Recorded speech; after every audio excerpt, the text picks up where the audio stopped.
In a secluded village nestled within the heart of the African savanna, the night was an inky black, swathed in an eerie silence.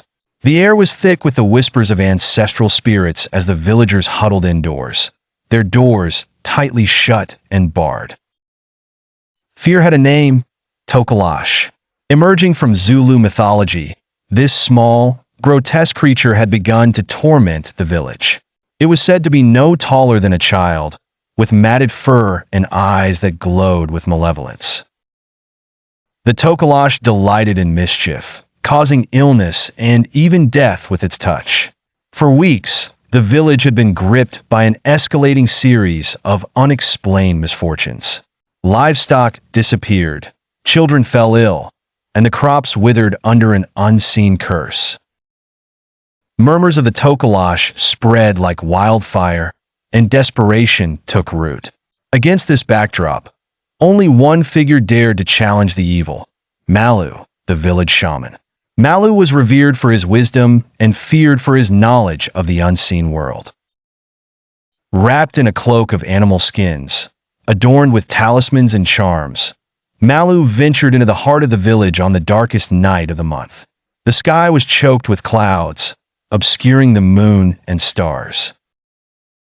Guided by the soft glow of his lantern, he moved with a purposeful stride towards the ancient baobab tree at the village's center. It was here that the Tokoloshe was said to make its lair. Chanting incantations in a language older than time, Malu prepared a circle of protection using sacred powders and herbs. The villagers watched from their huts, eyes wide with both hope and dread.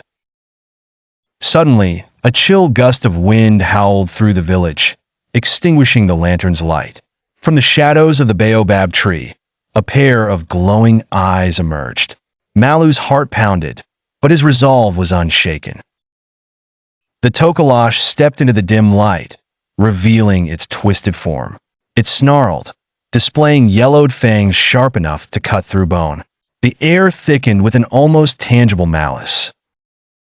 With a guttural cry, Malu brandished his staff, its tip lit with sacred fire.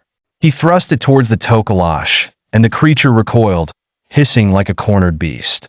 The battle that ensued was a clash of ancient wills. The Tokoloshe lunged, but Malu's protective circle repelled it with searing intensity. Chanting louder, Malu called upon the spirits of his ancestors, their ethereal forms flickering into view around him. With a final, piercing scream, the Tokoloshe was enveloped in a blaze of sacred fire. The creature writhed and contorted before disintegrating into ashes that scattered with the wind. As dawn broke, the villagers emerged, tentative smiles replacing their masks of fear. The reign of the Tokoloshe was over, and Malu stood triumphant yet weary. The village thrived once more, forever indebted to the shaman who had faced the darkness and prevailed.